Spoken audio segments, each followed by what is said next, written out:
আর কিছু অ্যাপ্লিকেশন দেখা যায়, যেমন হচ্ছে কি কাইনেটিক এনার্জি। ঠিক আছে, কাইনেটিক এনার্জি। তো কাইনেটিক এনার্জি, কাইনেটিক এনার্জি সেটা কি হয়? এমনি এমনি কাইনেটিক এনার্জি টি সমান কি লিখতে তোমরা? Half of M V square লিখতে, তাই তো? তো এখানে কাইনেটিক এনার্জি কত হবে? Half of M V mu, তাই তো? পোটেনশিয়াল এনার্জি যেটা হতো, পোটেনশিয়াল এনার্জি, সেটা ভি, ভিটা কিসের ফাংশন হতো?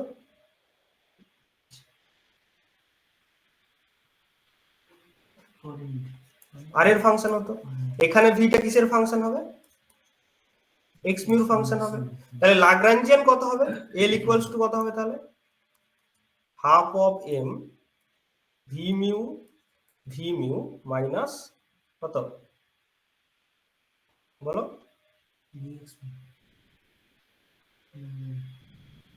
কত হবে? V of X mu. এখন ভি মিউ সমান কত হয়? 4 ভেলোসিটির কম্পোনেন্ট করলে কত হয়? সি স্কোয়ার হবে। তার মানে এটা হবে half of M C square minus V of X mu. জিনিসটা হবে তো? তাহলে লাগরাঞ্জিয়ান কত হচ্ছে? এই জিনিসটা হচ্ছে লাগরাঞ্জিয়ান। আবার অবশ্যই নন রিলেটিভিস্টিক লাগরাঞ্জিয়ান। আচ্ছা, কিছুদিন আগে আমি বলেছিলাম না যে মিনকস্কি স্পেসিফিক মানে রিলেটিভিস্টিক লাগরাঞ্জিয়ান কত হবে বের করতে বলেছিলাম না, মনে আছে? কত হবে বলো দেখি?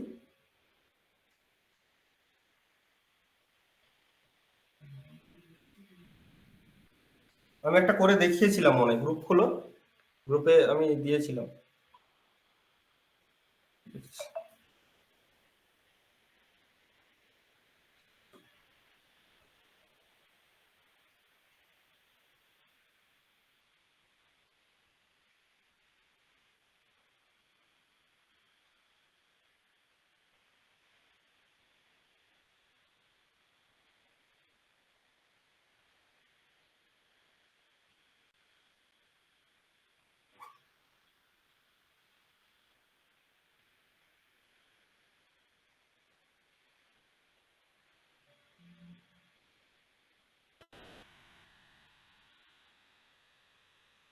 এটা দেখো, আমি আরেকবার শেয়ার করে দিচ্ছি, দিলে বুঝতে পারবে।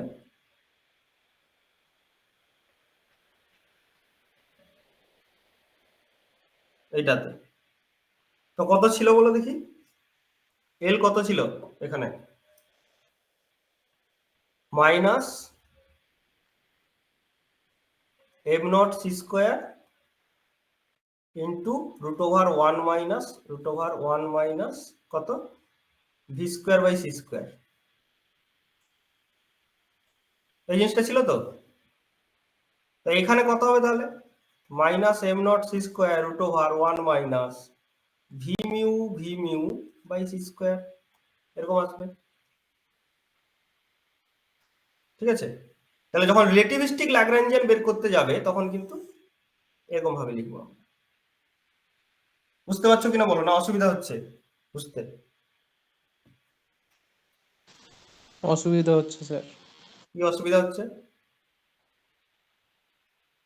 বলো?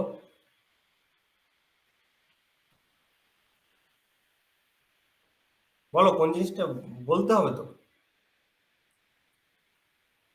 এই যে লাগরাঞ্জিয়ানের এটা একবার বলুন। কোনটা ল্যাগ্রাঞ্জিয়ান?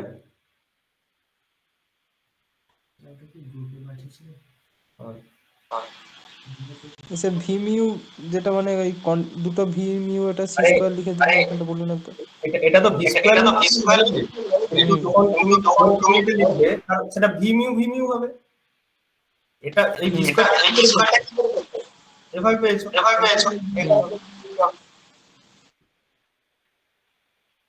তারপর তো এইটার মান তো আমি প্রথমেই দেখালাম যে 4 কোঅর্ডিনেট 4 ভেলোসিটির ম্যাগনিটিউড সি হয়, তো এটার স্কয়ার মানে সি স্কয়ার। আচ্ছা আচ্ছা। আর রিলেটিভিস্টিক ল্যাগ্রাঞ্জিয়ান হলে আমি দেখিয়েছিলাম এটা হয়, তো এক্ষেত্রে এটা V mu by C square হবে। ঠিক আছে, আচ্ছা এবারে আমি বলেছিলাম যখন ক্লাসিক্যাল মেকানিক্স বলেছিলাম সেখানে বলছিলাম না যে ল্যাগ্রাঞ্জিয়ান গুলোকে আমরা ল্যাগ্রাঞ্জিয়ান ডেনসিটিতে কনভার্ট করে নিয়েছিলাম। যে এলটাকে কিসের ফাংশন ধরতাম আমরা, phi del mu phi and X mu, এটার ফাংশন ধরতাম।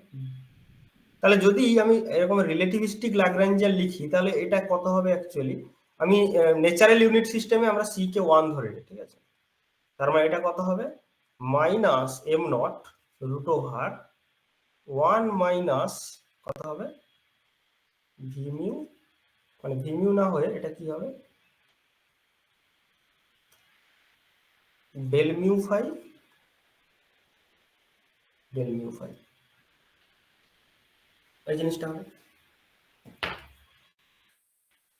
মানে ছিল কি, ছিল হচ্ছে তোমার এইটা minus M naught C square root over 1 minus V square by C square. এবার যখন ফিল্ডের আকারে লিখবো তখন এটা ভি মানে কি ডিএক্স বাই ডিটি হতো, এটা কি হবে ডি ফাই বাই ডিটি। এখন ডিটি না হয়ে এটা কি হবে মিউ রেসপেক্টে হবে, 4 ডেরিভেটিভ হবে 4 কোঅর্ডিনেটের রেসপেক্টে। তাই জন্য ল্যাগ্রাঞ্জিয়ানটা কিরকম হচ্ছে L equals to minus M naught root over 1 minus del mu phi del mu phi.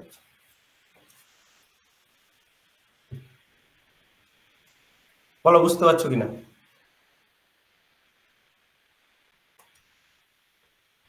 হবে তো? আরে রেসপন্ড করো না, যদি বুঝতে পারো বলবে তো।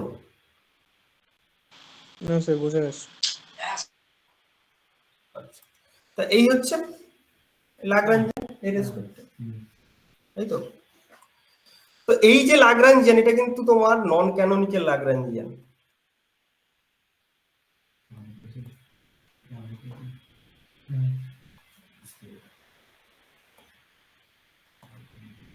হচ্ছে নন ক্যানোনিক্যাল ল্যাগ্রাঞ্জিয়ান। কেন আমি সেটাও বলেছিলাম।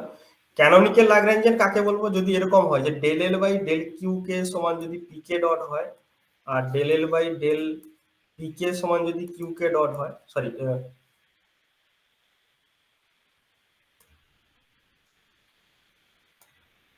Del L by del Q কে ডট সমান যদি তোমার পি কে হয়, তাহলে আমরা তাকে বলবো ক্যানোনিক্যাল ল্যাগ্রাঞ্জিয়ান। তো এক্ষেত্রে কিন্তু এটা হচ্ছে নন ক্যানোনিক্যাল ল্যাগ্রাঞ্জিয়ান, অর্থাৎ এই কন্ডিশনকে স্যাটিসফাই করে। তা আমি কয়েকটা উদাহরণ দিচ্ছি, দিলে বুঝতে পারবে। যেমন ক্যানোনিক্যাল ল্যাগ্রাঞ্জিয়ানের ক্ষেত্রে আমি এক্সাম্পল দিচ্ছি। ক্যানোনিক্যাল ল্যাগ্রাঞ্জিয়ান, ক্যানোনিক্যাল ল্যাগ্রাঞ্জিয়ান কিরকম না, ধরো L equals to half of del mu phi minus of V phi, এটা হচ্ছে ক্যানোনিক্যাল ল্যাগ্রাঞ্জিয়ান। ঠিক আছে, এবার এটা যদি তুমি হারমোনিক অসিলেটর ধরো তাহলে তুমি এটাকে এরকম ভাবেও লিখতে পারো, half of del mu phi minus কত হবে half of M square phi square. Harmonic অসিলেটরের পোটেনশিয়াল এনার্জি কত হয় half of M omega square X square. এখানে এম আর মানে এম স্কোয়ার ওমেগা স্কোয়ারকে এম স্কোয়ার ধরা, ওমেগাকে সেইভাবে কনসিডার করে নেওয়া হয়েছে এর মধ্যে ডিউ টু ডাইমেনশনালিটি। তো এটা হচ্ছে ক্যানোনিক্যাল ল্যাগ্রাঞ্জিয়ান। ঠিক আছে, এবার নন ক্যানোনিক্যাল ল্যাগ্রাঞ্জিয়ান কিরকম,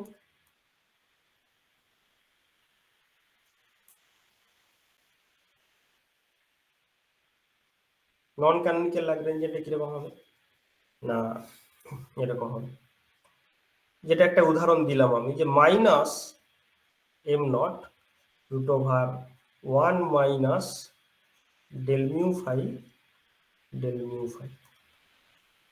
তার সঙ্গে পোটেনশিয়াল থাকতে পারে ভি ফাই। এটা হচ্ছে নন ক্যানোনিক্যাল ল্যাগ্রাঞ্জিয়ান। একটা ছিল কি ক্যানোনিক্যাল ল্যাগ্রাঞ্জিয়ান, এটা হচ্ছে নন ক্যানোনিক্যাল ল্যাগ্রাঞ্জিয়ান। অ্যাকচুয়ালি এই যে জিনিসটা, এটা হচ্ছে কি ক্যানোনিক্যাল কাইনেটিক এনার্জি, এটাকে এক্স লেখা হয়, এটাকে বলা হয় ক্যানোনিক্যাল কাইনেটিক এনার্জি বলে। ঠিক আছে, তো এই জন্য এটাকে লিখতে পারি কত, minus M naught root over 1 minus 2x minus v5। ল্যাগ্রাঞ্জিয়ানকে একটা নন ক্যানোনিক্যাল ল্যাগ্রাঞ্জিয়ান, তাকে আমরা কিন্তু এইভাবে লিখতে পারি। এবার ক্যানোনিক্যাল ল্যাগ্রাঞ্জিয়ান হলে সুবিধা কি, তাকে তুমি কোয়ান্টাইজ করতে পারবে, মানে একে তুমি এর কোয়ান্টাম ভার্সন তুমি ইন্ট্রোডিউস করতে পারবে। ঠিক আছে, ক্যানোনিক্যাল ল্যাগ্রাঞ্জিয়ানের কোয়ান্টাম ভার্সন হয়।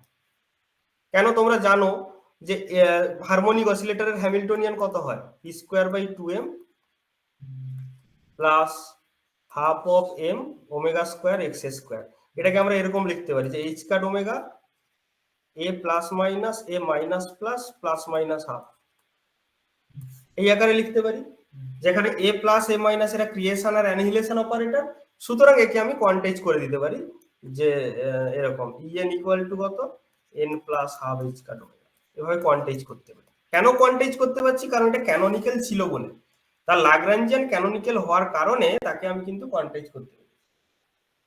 কিন্তু নন ক্যানোনিক্যাল ল্যাগ্রাঞ্জিয়ানের ক্ষেত্রে কিন্তু তুমি কোয়ান্টাইজ করতে পারবে না, এটা কিন্তু কোয়ান্টাইজ করা সম্ভব নয় এই জিনিসটাকে।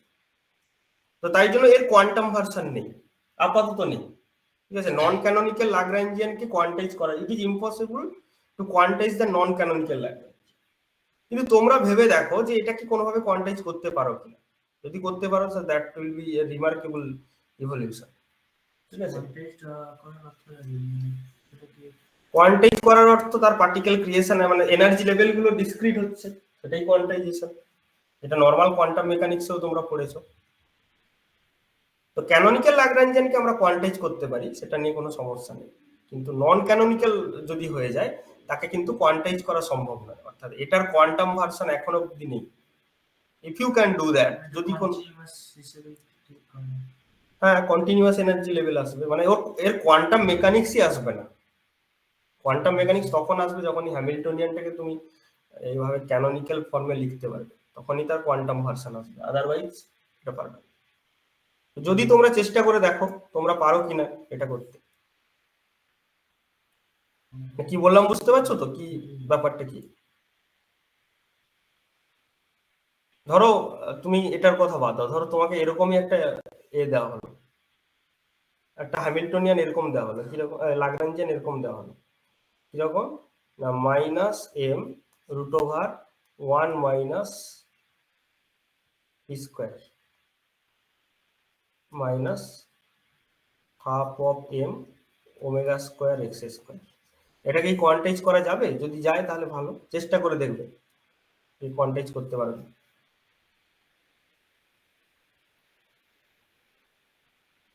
ঠিক আছে, এটা হচ্ছে ব্যাপার।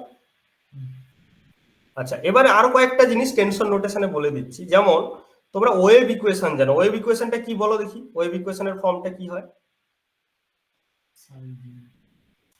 বলো। হ্যাঁ মানে x টি দিয়ে করব, বলবে তো ওয়েভ ইকুয়েশনটা কি হয়। Psi function of r comma t equals to কত হয়, grad square psi equal to 1 by C square del 2 psi by del T 2। এটাকেই আমরা লিখতে পারি কি, ডেল মিউ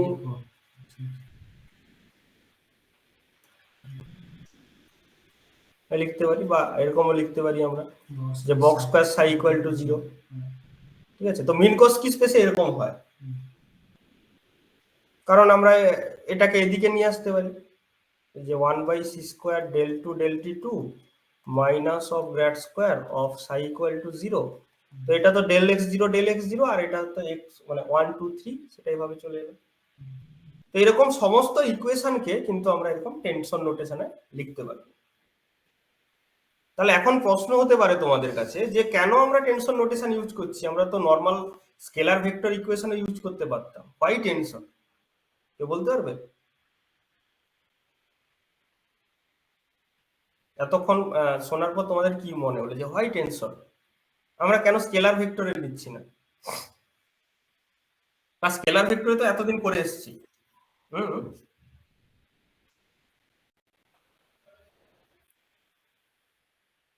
না, টাইমকে আমরা আলাদা করে রাখতাম, এখানেও তো ছিল। ধরো মানে আমার কোশ্চেনটা হচ্ছে অন্য, যে এতদিন আমরা এরকম ভাবে পড়ে এসেছি, আজকে আমাদের এরকম ভাবে পড়ার দরকার হচ্ছে কেন? মানে হোয়াই টেনসর, মানে টেনসরের প্রয়োজনীয়তাটা কোথায়? যেখানে আমি খুবই সিম্পলিফাইড ওয়েতে স্কেলার ভেক্টর দিয়ে করতে পারতাম, তাহলে কেনই বা আমরা টেনসর যেতে চাইছি? কারণ তোমাদের মধ্যেই কোশ্চেন হতে পারে যে আমরা তো খুব ইজি প্রসেসে পড়তাম, আমাদের কোনো সমস্যাই হতো না, কেন বা আমি কেন এটাকে এত কমপ্লিকেটেড করতে যাব by introducing this tensor notation, যেখানে আমি খুব সহজেই ভেক্টর বা স্কেলার দিয়ে করতে পারছি। কেনই বা টেনসর নোটেশন লাগতে পারে? তোমাদের মনে এই কোশ্চেন কি আসেনি যে কেন টেনসর পড়তে যাব? আর যেহেতু আসেনি মনে, তার মানে নিশ্চয়ই তোমরা জানো, তাহলে বলো। জিওমেট্রি রিক্তা বলো তো কেন, কেন আমরা টেনসর পড়তে যাব যখন লজ অফ ফিজিক্স গুলো আমরা স্কেলার ভেক্টর দিয়ে খুব ইজিলি মানে আমরা ইন্টারপ্রিট করতে পারছি বা এক্সপ্রেস করতে পারছি? So why tensor? কিছু কারণ হয়তো এক্সপ্রেস করা যাবে না, তাই জন্য। না, যেমন যেমন কোনটা যাবে না?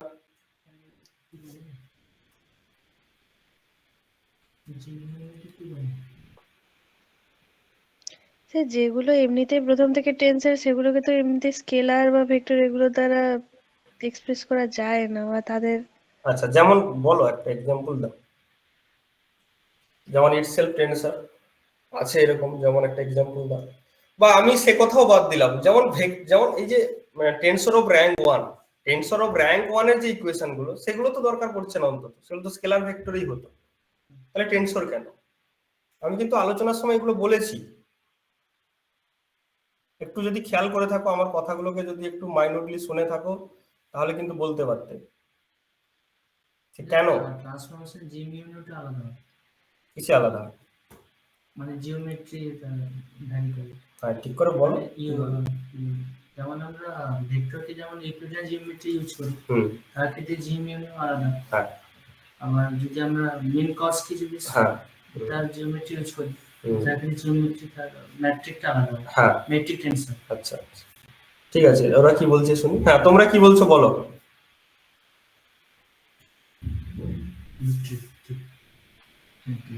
কি বলছো যে যে যখন আমরা ধরো টেনসর অফ র্যাঙ্ক 1 যেগুলো মানে ভেক্টর, সেগুলো ভেক্টর স্কেলার দিয়ে তো আমরা খুব ইজিলি ইকুয়েশন গুলো লিখতে পারছিলাম, তাহলে টেনসর গুলো কেন লিখতে হয়েছে? হ্যাঁ। মোমেন্ট অফ ইনার্সিয়া, কন্ডাক্টিভিটি বা এই হুম। এখানে তো স্যার টেন্সর লাগবে। না, টেনসর লাগবে কথাটা তো ঠিক নয়, কারণ তুমি ধরো টাও ইকুয়াল টু আই আলফা, আমরা তো লিখতে পারতাম টাও ইকুয়াল টু আই আলফা, তাকে এবারে কম্পোনেন্টে ভাঙতে গেলে টেনসর চলে আসছে। তোমার কথাটা আমি মেনে নিলাম যে মোমেন্ট অফ ইনার্সিয়া টেনসর ছাড়া লেখা যাবে না, তো exclude that. Moment of inertia তো টেনসর অফ র্যাঙ্ক 2, আমি সেটা বলছি না। ধরো যেগুলো টেনসর অফ র্যাঙ্ক 1, তাদের ক্ষেত্রে হোয়াই টেনসর, তার তো ভেক্টর ইজ এনাফ।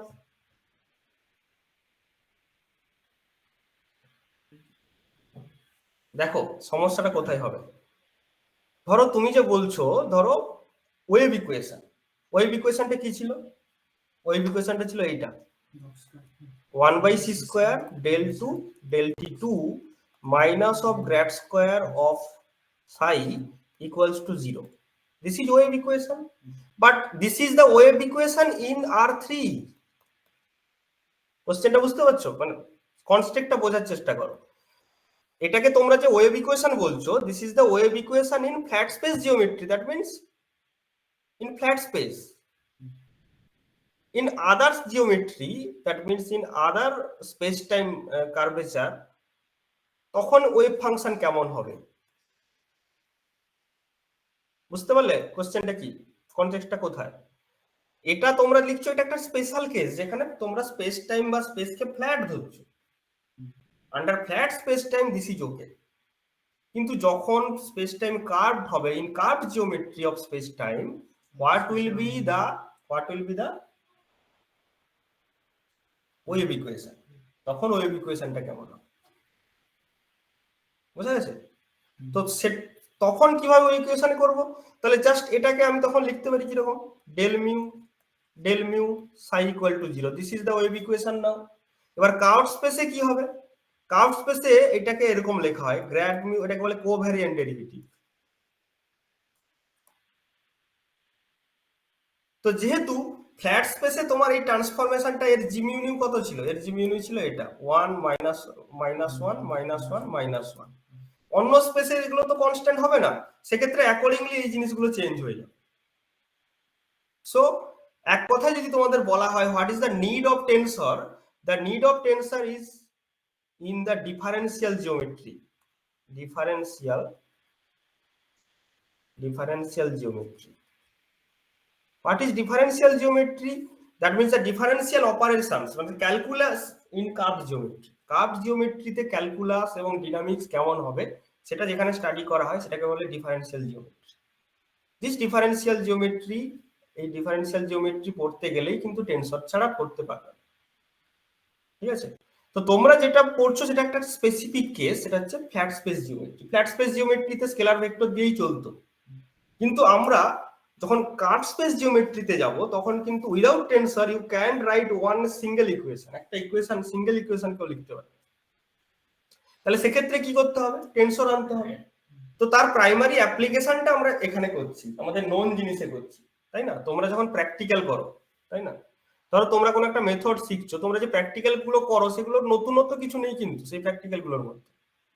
ধরো তোমরা কি মেজার করছো, প্লাঙ্ক কনস্ট্যান্ট মেজার করছো, তোমাদের এমএসসি তে প্র্যাকটিক্যাল আছে, প্লাঙ্ক কনস্ট্যান্ট মেজার করতে হয় ফটো ইলেকট্রিক ইফেক্টের সাহায্যে। তো সেটা মেজার করে কি করবে? অলরেডি তো নোন এইচ এর ভ্যালু। তাহলে আমরা কেন করি?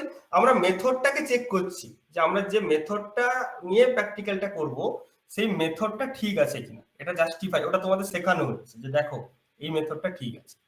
পরবর্তীকালে যখন পিএইচডি তে যাবে, যদি মেজারমেন্ট করতে হয় তখন সেই মেথডের এক্সপিরিয়েন্স গুলো কাজে লাগবে।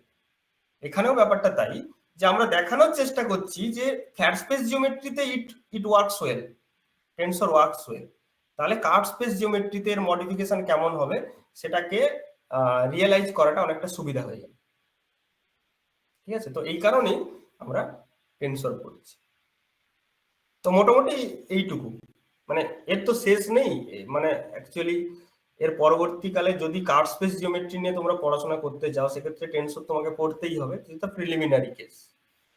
আর ক্লাসে আমি আর টেনসর বা এগুলো যে ফার্দার যেগুলো আছে ডেভেলপমেন্ট সেগুলো বলবো না, কিন্তু যাদের আগ্রহ আছে এই দিকে তারা আমার সঙ্গে যোগাযোগ করবে, তাহলে কি কি জিনিস পড়তে হবে আমি সেগুলো বলে দেবো, মানে টেনসরের বাকি পার্টটা, অর্থাৎ tensor in curve space. Sir টেন্সারটা একটু শিখিয়ে দিন, মানে ভালো করে পুরোটা।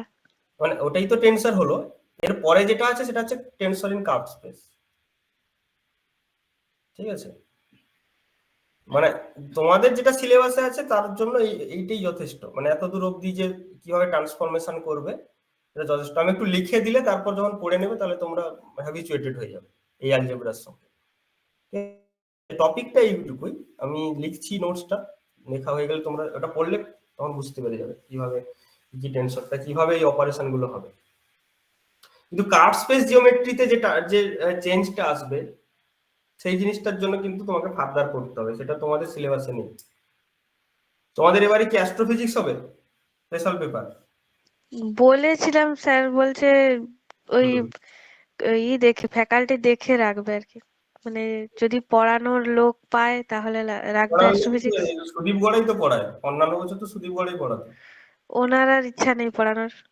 তাহলে লোক নেবে নাকি জিজ্ঞেস করবে, তো আমি তাহলে মানে শুনছিলাম লোক নেবে, যদি নিতে চাই তাহলে আমি অ্যাপ্লাই করবো।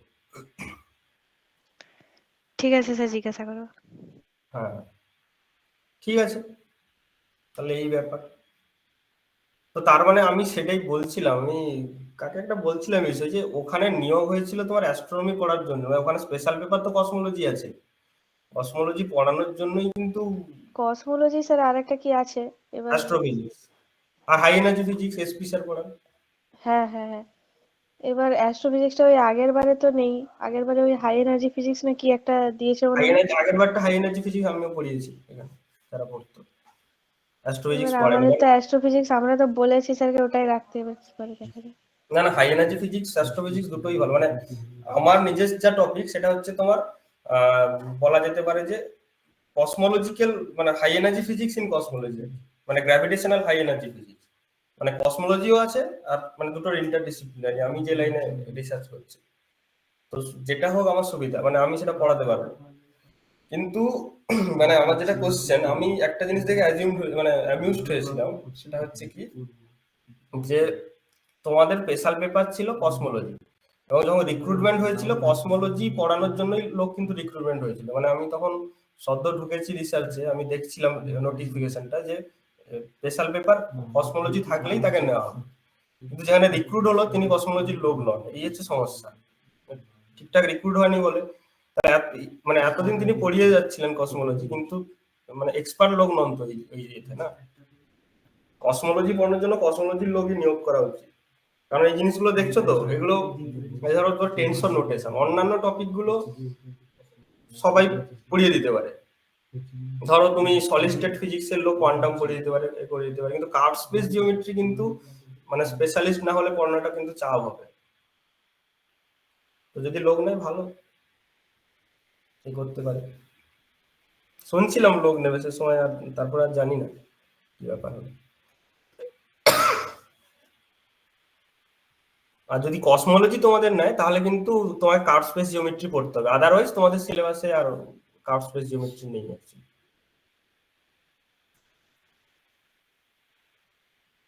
আচ্ছা, তো তাহলে তোমরা এগুলো পড়ো। এই আমাদের কি করবে? হুম? তোমাদের তো সলিড আছে, তোমাদের এগুলো নিয়ে ভাবতে হবে, সলিড স্টেট ফিজিক্স। তো স্যার নোটটা যতদূর যা হয়েছে দিন না, পড়তে পারছি না তো কোথাও থেকে। তোমাদেরকে তো বলছিলাম আমি এ বইটা থেকে পড়তে, তোমার ইনভার্নোর বইটা থেকে। সেই বইটাতে স্যার টেনসারটাই মানে দুখানা গোটা বড় বড় চ্যাপ্টার। না, তুমি টেনসর ক্যালকুলাসটা স্যার সেই বইটা থেকে পড়তে গেলে মানে গোটা সেমিস্টারটাই লেগে যাবে শুধু এসটিআর শেষ করতে। না না, তুমি এসটিআর পড়বে, তুমি টেনসরটা পড়ো। আপনি স্যার নোটটা যতটা যা বানিয়েছেন পাঠান না, মানে তাহলে শুরু কালকে করতে পাঠাবো, কালকে পাঠাবো, ঠিক আছে? আমি আরে একদম প্রিলিমিনারি স্টেজে আছে না, সেগুলো কি পাঠাবো, কালকের দিকে পাঠিয়ে দিতে পারি। স্যার বইয়ের নামটা ইনভার্নো, রেড ইনভার্নো, রিলেটিভিটির বই ওটা। Relativity and cosmology. এবং ডায়মন্ডে তোমরা এটা এখন থেকে ওইটা পড়তে পারো, দিলে তোমার সুবিধা হবে। ওটা কসমোলজিরই বই তো, পুরোপুরি কভার হয়ে যাবে। তো বইটার নাম আরেকবার বলুন। রে ডি ইনভার্নো, RAY তারপর ক্যাপিটাল ডি ইনভার্নো। রেসনিকেরটা আছে, হুম হুম। রেসনিকের বই, রেড ইনভার্ট। এসটিআর এর বই, এটা এসটিআর এর বাচ্চা ছেলের বই। ও না স্যার, আছে ওই বইটা আছে, প্রিন্ট আউট করেছিলাম। হ্যাঁ, ইনভার্নোর বইটা বলেছিলাম তোমাদের করতে তখন, ঠিক আছে? মানে আমি কসমোলজি যদিও এটা থেকে শিখিনি, কিন্তু আমি যখন পিএইচডিতে ঢুকি তখন স্যার বলছিলেন তাড়াতাড়ি করার জন্য এটা পড়ে নিবি, মানে ওটা পড়লে তুমি মানে রিলেটিভলি তাড়াতাড়ি শিখতে পারবে যেটি। ওই বইটাতে স্যার তাড়াতাড়ি হয়? হ্যাঁ, তুমি এর চেয়ে কঠিন বই বললে ওয়াইড বার্গেন বই বললে ওটা সবচেয়ে মানে মানে বলা হয় না যেন ওই রেঞ্জে ওটা হচ্ছে সহজ বই সবচেয়ে। এরপরে তুমি যে বই নাও, ধরো আপনি স্যার প্রথমে গোল্ডস্টেইনও বলতেন মানে ভালো বই, মানে ভালো, কিন্তু মানে ফার্স্ট ইয়ারেও বলে দিতেন ভালো বই। কে কে বলে দিতাম ফার্স্টে? আপনি তো স্যার গোল্ডস্টেইন বলতেন ক্লাসিক্যালে। স্যার গোল্ডস্টেইনের টার্ম গুলো একটু অন্যরকম আছে, প্রথম দিকে দেখলে মনে হবে, কিন্তু সেই একই জিনিসই তো আছে, কিছু তো এক্সট্রা কিছু বা কিছু মানে এমনি প্রবলেমস গুলো হয়তো এক্সট্রা আছে, কিন্তু খুব একটা কঠিন নয় তো। গোল্ডস্টাইনের কনসেপ্ট গুলো মানে দেখো, তুমি একটা ইকুয়েশন লিখছো, ইকুয়েশন লেখার পেছনে কি কি কনসেপ্ট তোমার কাজে লাগছে সেটা গোল্ডস্টাইন তোমাকে সাপ্লাই করবে। তুমি হয়তো লিখে যাচ্ছ, তুমি নিজেও জানো না যে কেন লিখছো, সেই জিনিসগুলো গোল্ডস্টাইন সাপ্লাই করবে। তুমি যদি গুপ্ত কুমার শর্মার সাথে দেখো, ইকুয়েশন আউটকাম সব কিছু সেম আছে, কারণ স্যার সেক্ষেত্রে তো এমনি বাংলার অথার ওই জেসি উপাধ্যায়ের বইটাও তো খুবই ভালো, মানে ওখানেও কনসেপ্টটা ভালো আছে তো। কনসেপ্টটা ভালো আছে, কিন্তু কনসেপ্টটার মধ্যে কতটা অরিজিনালিটি আছে সেটা দেখতে হবে। মানে কোনো কোনো জায়গায় হয়তো তুমি ভুলভাবে ড্রিভিন হয়ে গেলে, তোমার কনসেপ্টটা ভুলভাবে গ্রো হলো, তখন তুমি যদি রেফারেন্স দিবে, ধরো তুমি কোন একটা আর্টিকেল লিখতে চাইছো, ধরো তুমি এগুলো পড়ার পর তুমি একটা আর্টিকেল লিখবে, তুমি জেসি উপাধ্যায়কে যদি তুমি করো মানে রেফারেন্স দাও, তাহলে লোকে সেটা মানবে না। তুমি গোল্ডস্টাইনকে রেফারেন্স দাও, হ্যাঁ গোল্ডস্টাইনে লিখেছে মানে তুমি এটা ঠিক লিখেছো, হচ্ছে কথা। ধরো তুমি কোন একটা কনসেপ্ট জেসি উপাধ্যায় থেকে নিয়ে তুমি সেটা লিখলে কোনো আর্টিকেলে, তোমাকে যদি এখন রিভিউয়ার কোশ্চেন করে যে এটা তুমি কিভাবে লিখেছো, তুমি বলবে আমি জেসি উপাধ্যায় থেকে লিখেছি, তখন রিভিউয়ার মারবে না। তুমি যদি বলে যে গোল্ডস্টাইন থেকে লিখেছি, তার রিভিউয়ারের কোনো কোশ্চেন থাকবে না। আর ওটা স্ট্যান্ডার্ড, তো মানে ওখান থেকেই ওটা মাদার বুক মানে ডিনামিক্স এর ক্ষেত্রে ওটা। অন্য তারপরে জায়গা থেকে স্যার নিয়ে বলে দেবো গোল্ডস্টাইন থেকে লিখেছি। হুম, হ্যাঁ বলো। জেসি উপাধ্যায় থেকে করলো কেউ, করে নিয়ে বলে দেবো গোল্ডস্টাইন থেকে করে নিয়েছে। সে পড়ে নেবে না, দেখে টার্ম নেবে। তো আলাদা, গোল্ডস্টাইনের পুরো টার্মটাই আলাদা। না ইংলিশটা নিজে লিখেছে, মানে ট্রান্সলেশন তো করতে পারবি। না, ট্রান্সলেশন ওরা আলাদা করে নেবে। তুমি যখন রেফারেন্স দিবে তখন রেফারেন্স না থাকলে সেটা হয়ে যাবে, ইনভ্যালিড হয়ে যাবে না।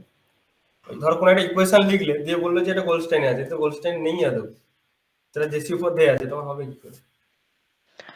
না স্যার, গোল্ডস্টাইন খুব একটা চাপের নয়। চাপের নয় তো ভালো, তো তাহলে তো পড়ে নেবে। আমি চাপ কঠিন বলে তো কিছু নয়, গোল্ডস্টাইন হচ্ছে তোমার মাদার বুক, এটা বলা হচ্ছে, মানে ওখান থেকে নেওয়া। মানে তিনটে বই, গোল্ডস্টাইন আর হচ্ছে তোমার ল্যান্ডাউ লিপসিচ, আর পরবর্তীকালে আমাদের এনসি রানা যেটা লিখেছে, এনসি রানা পিএস যোগা, এই তিনটা বই তোমার আচ্ছা, ডিএস মাথুরের বইটা কেমন? আমি পড়িনি। তোমাদের কোনটা পড়তে বলেছে? আমাদের তো এজিসি স্যার গোল্ডস্টাইনের কথা একবারও বলেননি, কিন্তু বাকিরা তো সব গোল্ডস্টাইন বলেছে।